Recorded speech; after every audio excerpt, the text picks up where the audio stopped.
Ce balado vous est présenté par la MRC de la Métisse, toujours au cœur de vos passions.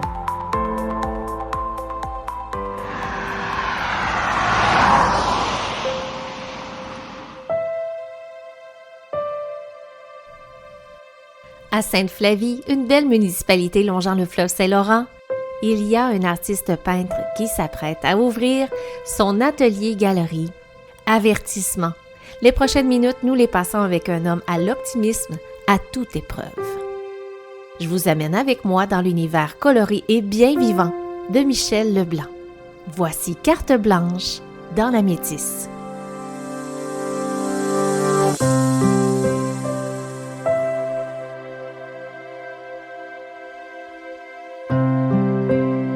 J'ai le plaisir d'accueillir en studio Michel Leblanc, artiste peintre. Salut! Bonjour, merci de me recevoir. Ça me fait plaisir de te recevoir aussi parce qu'il y a une histoire qui est bien particulière. Tu es artiste peintre, tu es établi actuellement, tu habites à Sainte-Flavie, c'est ça? Oui, exactement, depuis 1 an et demi. Natif de Rimouski, mais depuis 1 an et demi, là, je suis sur un projet d'ouvrir mon atelier Galerie d'art l'été prochain. L'ouverture au public le 18 juillet, donc je travaille là-dessus là, depuis presque 2 ans.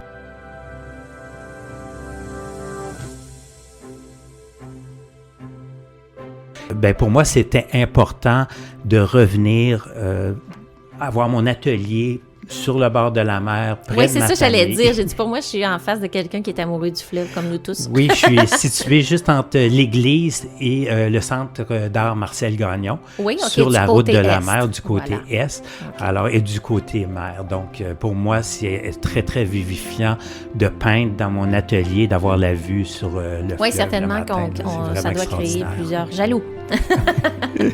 Écoute, la communauté ici d'artistes est assez importante.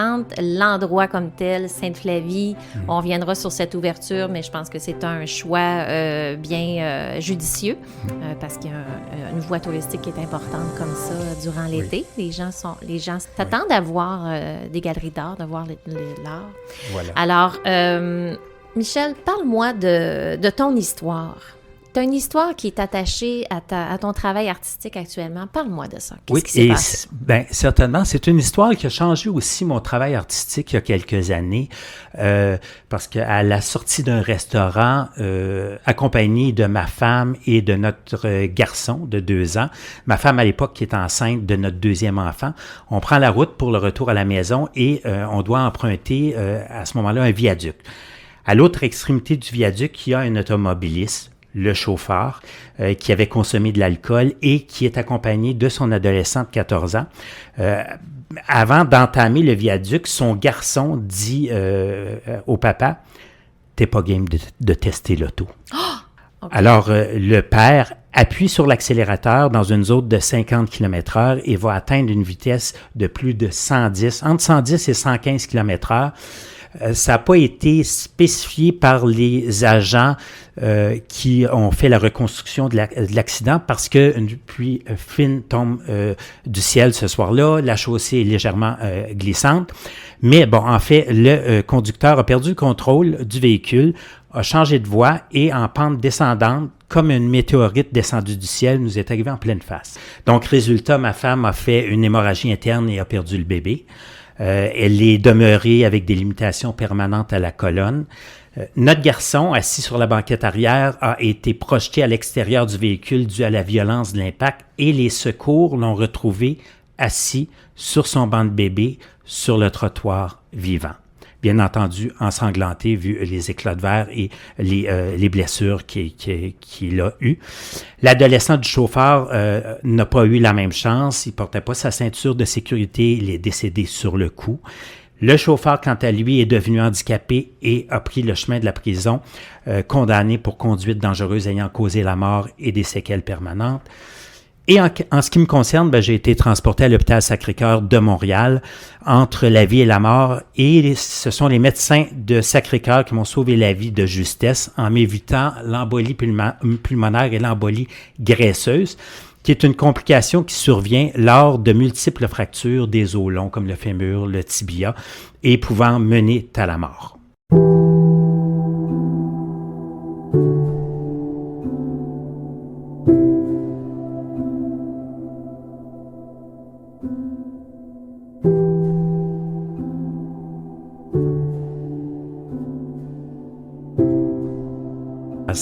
Je ne reconnais personne. Dans le fond, c'est ma femme et moi, nous avions une vie de rêve. Hein? Très belle vie, un enfant qui s'en vient, une maison. Et c'est comme si un beau jour, tu roules en voiture et tout à coup, on te pointait du doigt en disant « Ah, vous voilà. C'est vous que je cherchais pour détruire votre bonheur. »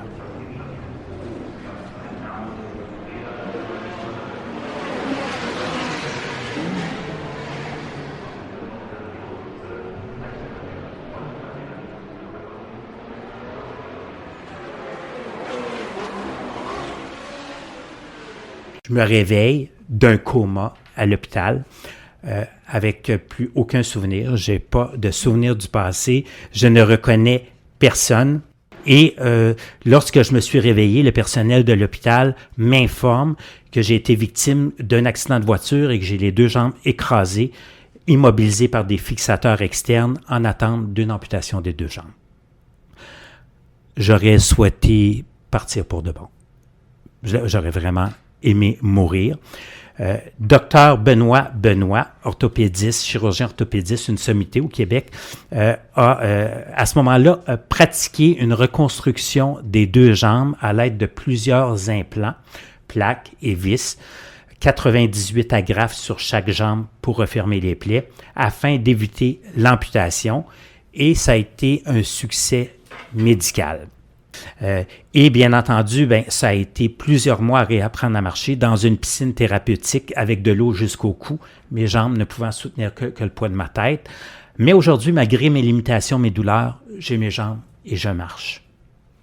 Donc, et c'est une animatrice en loisirs de l'hôpital de réadaptation juif de Laval qui va me redonner le goût de vivre en me faisant une proposition hors du commun. Sachant que j'étais artiste peintre, elle va me proposer un local désaffecté dans le sous-sol de l'hôpital en guise d'atelier de peinture. Alors, lorsque elle m'a remis les clés de cet atelier d'artiste, je suis allé voir la psychologue de l'hôpital et je lui ai dit « C'est correct, c'est beau, c'est plus nécessaire. Trop pressé d'aller peindre, trop de tableaux à réaliser, trop de bonheur à étaler. » C'est comme si mon atelier devenait mon lieu de thérapie ou de psychothérapie et ma peinture, mon antidépresseur. Et à partir de là, mon travail artistique, mes œuvres, mes créations ont changé drastiquement. Moi, j'habitais dans les Laurentides à cette époque-là, et plutôt que continuer à faire des scènes de nature morte, j'ai commencé à faire sur toile, je voulais recréer qui j'étais avant l'accident. Parce que là, je suis en fauteuil roulant à ce moment-là. Donc, qui j'étais avant l'accident? J'étais quelqu'un de très dynamique, très actif, ancien entraîneur d'activité physique, animateur de voyage Formule Club. Je faisais du jogging à tous les jours et je me suis dit, quoi de plus aérodynamique que New York, Times Square et ses taxis jaunes? Hein? Je voulais quelque chose de coloré. J'ai commencé à faire ça, ce qui m'a valu le surnom du peintre québécois du Times Square et ouvert les portes dans les galeries partout au Canada, aux États-Unis et en Asie. Écoute, attends, là je suis emmenée avec toi dans un mouvement là, que je ne soupçonnais pas. Mm-hmm. Oui, et désormais, ces œuvres seront créées à partir de Sainte-Flavie, sur la route des Arts, à partir de l'été prochain. Alors, bien entendu, ça a été un changement, oui, physique, parce que ça a été plusieurs années pour apprendre à marcher. Mais c'est ce que j'allais... Mais comment on se remet de ça dans une famille comme ça? Qu'est-ce qu'on fait avec notre colère? Qu'est-ce qu'on fait avec... La passion.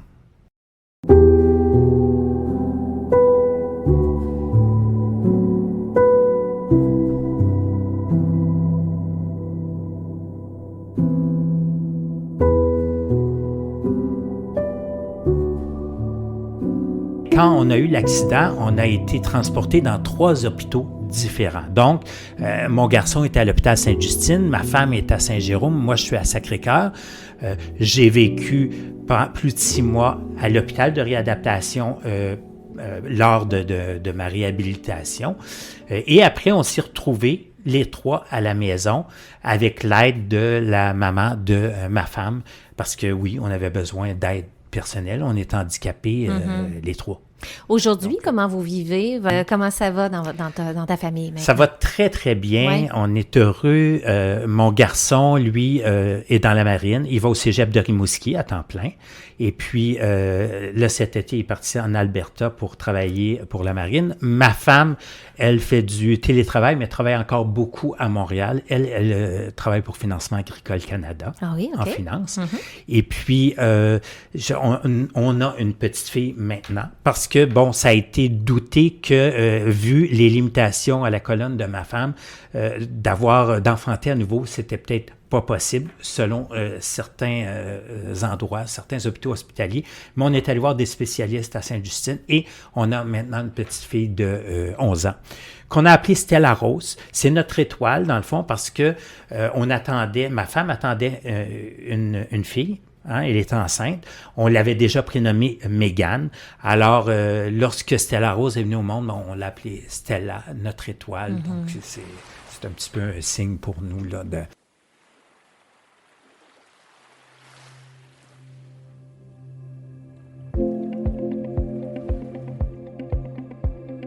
Et c'est le grand bonheur et on adore Sainte-Flavie, la communauté, que ce soit le maire, c'est la façon qu'on est accueillis, vraiment, c'est extraordinaire.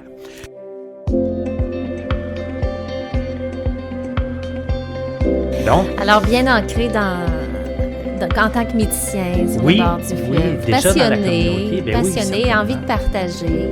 Oui, envie de partager. Avec un grand bagage. Et aujourd'hui, on s'adresse à toi pour une attention toute particulière à la sensibilisation routière. On comprend maintenant la profondeur de ton message.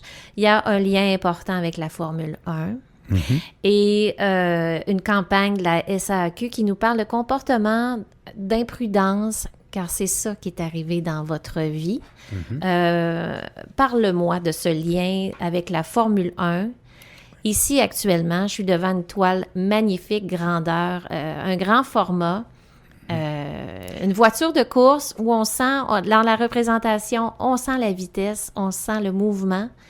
Et ça va tout à fait avec ton message que tu veux transmettre. Certainement, certainement. En 2023, moi, je travaille beaucoup avec des consultants en art, hein, que ce soit des consultants en art de Toronto, des galeristes à Montréal, parce que je suis représenté dans beaucoup de galeries d'art.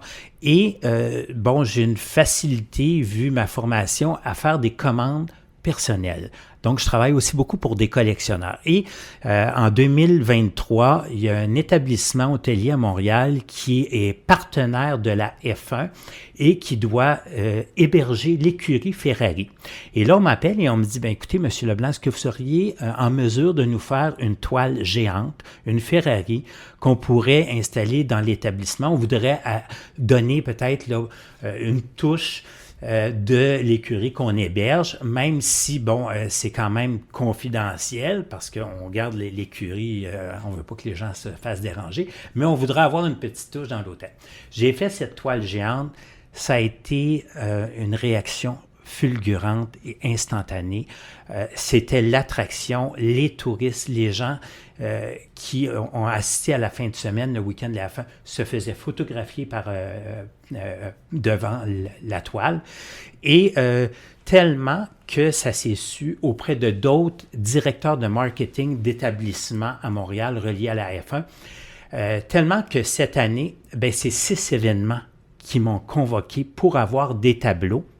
Donc, quand j'ai vu cet élan-là, je me suis dit, jamais en tant qu'artiste et accidenté de la route dû à la négligence d'un chauffeur et à la vitesse, j'aurais pensé imaginer faire des voitures de course dans ma vie dans le cadre des festivités de la F1. C'est ça. OK, c'était un peu ma question tout à l'heure, parce que qu'est-ce qu'on fait avec cette colère-là? Qu'est-ce qu'on fait avec l'abattement, le deuil, les deuils nombreux? Les deuils, oui. Que vous avez l'épreuve, la grande épreuve que vous avez traversée. Et là, pour se réapproprier et peut-être apaiser, mettre un baume sur tout ça, l'esprit créatif... Le destin. C'est fort, l'esprit créatif. Mais oui, le destin m'appelle. Et puis moi qui n'ai pas un gars de voiture, qui n'est pas un non, adepte, c'est ça aussi. Oui, c'est ça qui est tout. surprenant. Ouais. Pas du tout. Et là, on me contacte, on me dit, seriez-vous en mesure de faire ça?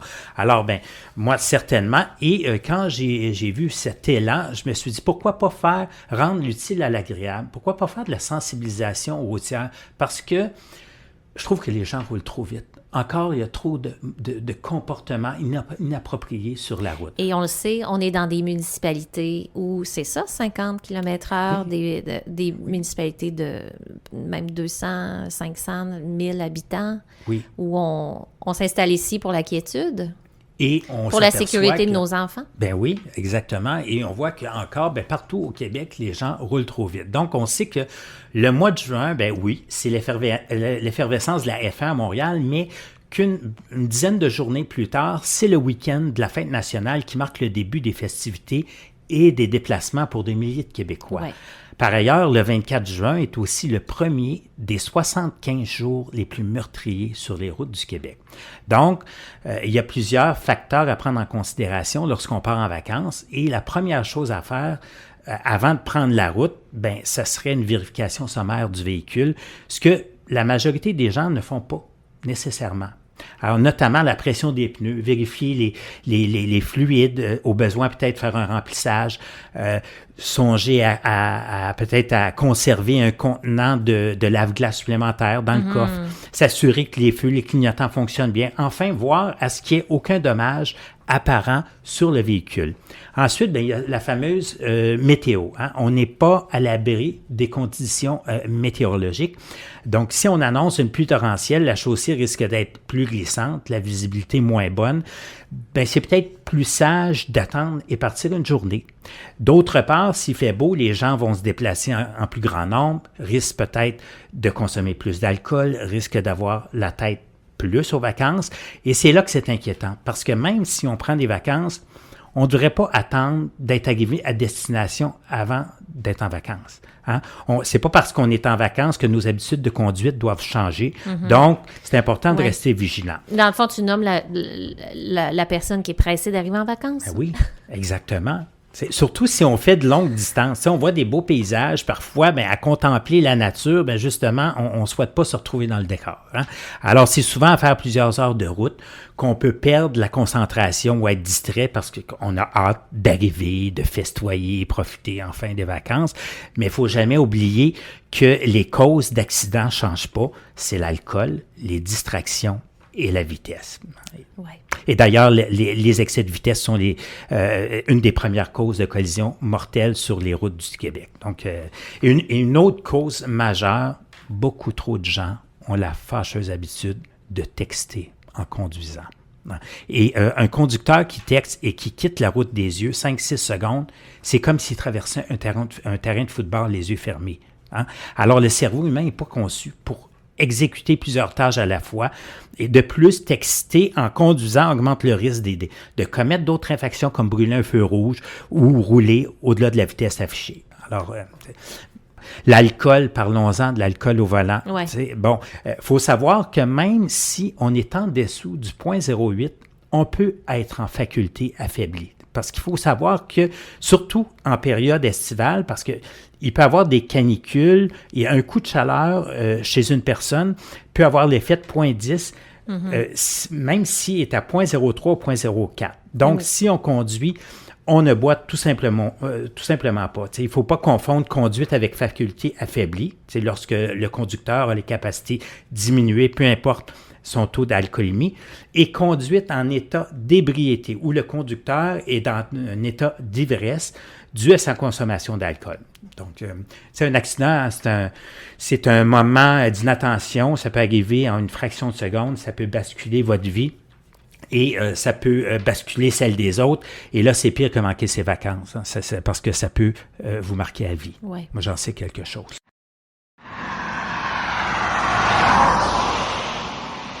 La ligne peut parfois être mince entre être la victime et l'accusé. Personne ne souhaite de blesser ou tuer quelqu'un. Mais lorsqu'on tient un volant, c'est une arme qu'on a entre les mains.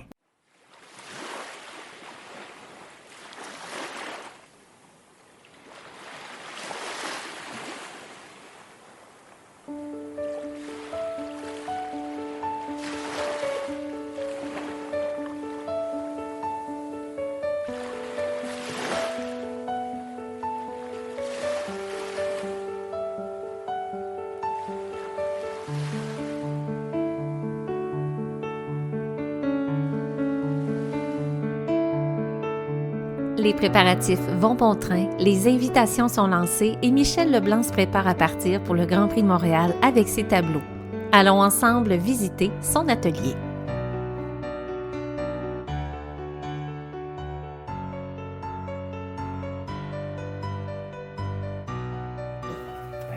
J'ai fini, t'arrives, j'ai fini. Bon, c'est alors vois-tu, on arrête Et puis là, en arrière, moi, je suis curieux, je regarde ton...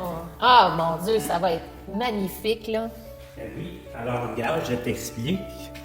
Vois-tu, ici, ça va être une passerelle la même largeur que ça, en bois, là, comme ça, qui va aller jusqu'au bout. Là où que les bandes, les cordes, c'est des fleurs encore. Ouais. Et puis, ici, il va y avoir de la marche haute. Il va y avoir l'escalier. OK. Fais attention, pas t'en faire jouer.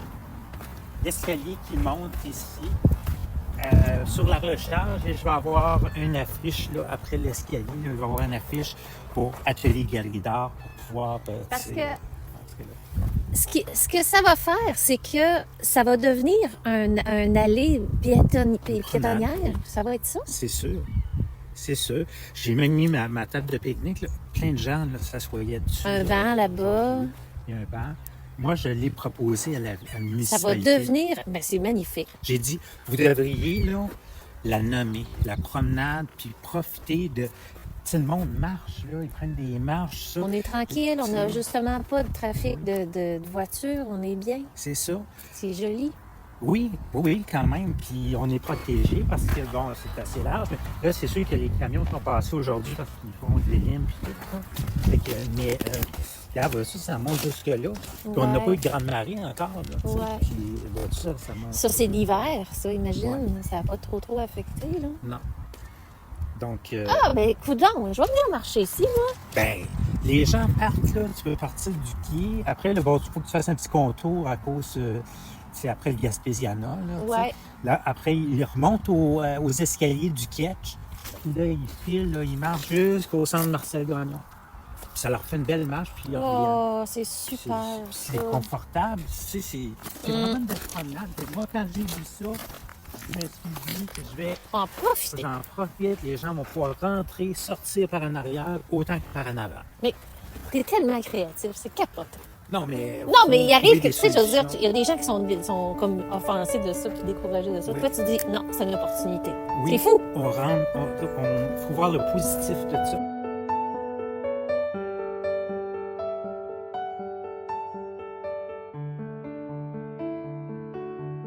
On prend des nouvelles de Michel Leblanc après sa première saison. Comment ça va? C'est extraordinaire. Oui. Je suis très heureux de cet été. Ce qu'on a vécu ici, c'est extraordinaire. C'est au-delà de nos attentes.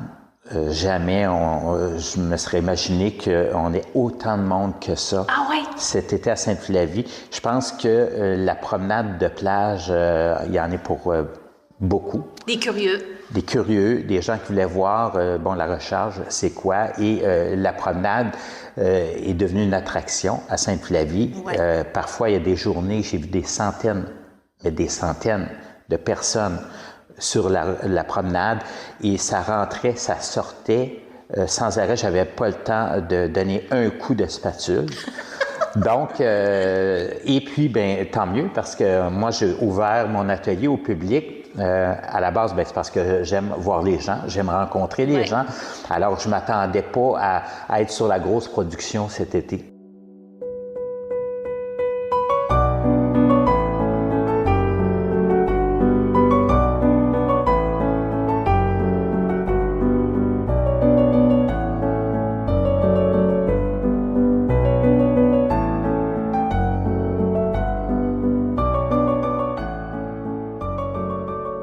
Ce qui est plaisant aussi, c'est que je vais commencer des ateliers. Parce que c'est important, ça, pour toi, de transmettre aussi. Oui, ça me permet de sociabiliser. Donc, j'ai déjà été donner un atelier à l'université UQAR récemment pour des jeunes qui sont en adaptation scolaire, mais du côté art. Et puis, bientôt, je vais avoir le 15 novembre un atelier. J'ai été approché pour donner un atelier à Rimouski, le groupe Alizarin. Oui. C'est un groupe d'artistes de peinture. Donc, je vais aller donner un atelier d'un jour. Et puis, j'ai 2 ateliers, le 29 et le 30 novembre, à la municipalité de Sainte-Flavie. J'ai loué des locaux. Alors, le matin, on arrive, les gens arrivent, et puis on fait toute la même toile. Oui. En une journée. Donc, les gens apprennent à faire, c'est quoi faire un croquis à l'échelle.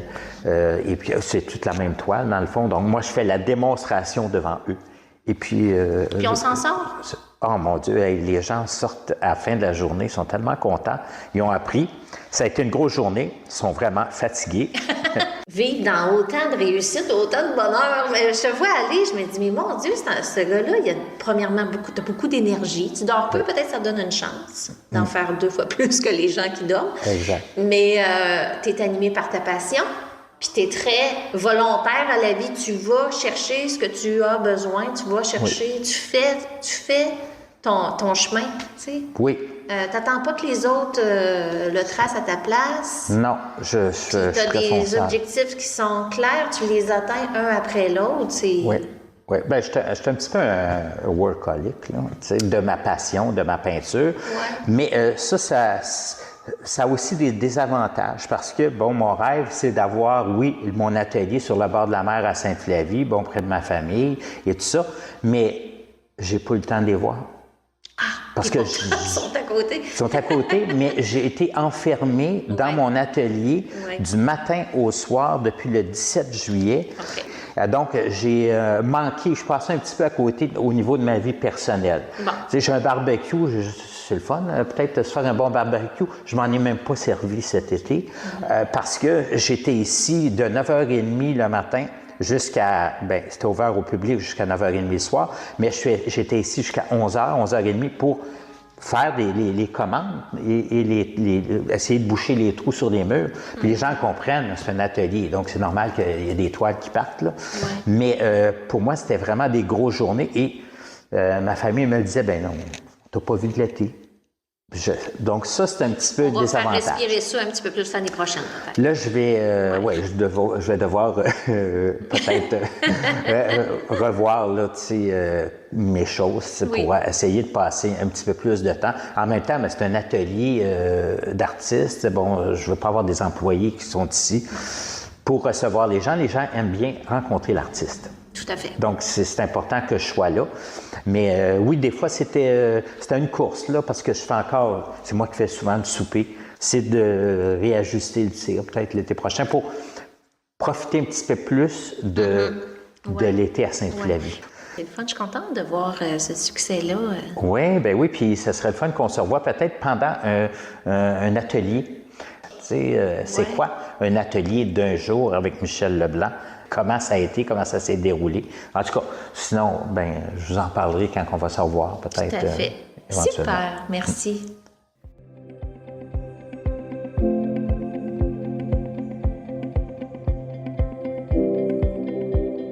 Michel Leblanc est un grand artiste généreux, souriant, aimant la vie. Un grand homme décidément doué pour le bonheur. Merci d'avoir été là. À bientôt.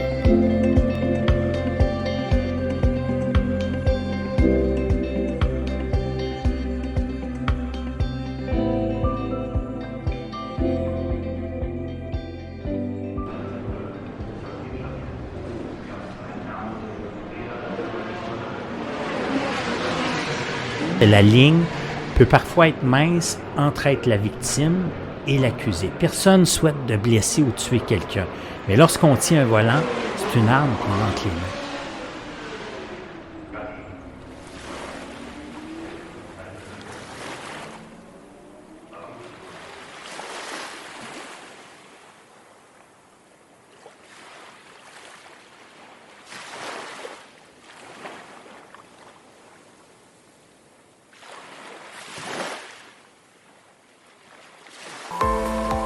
Ce balado vous a été présenté par la MRC de la Métisse. Merci d'avoir été là et à bientôt!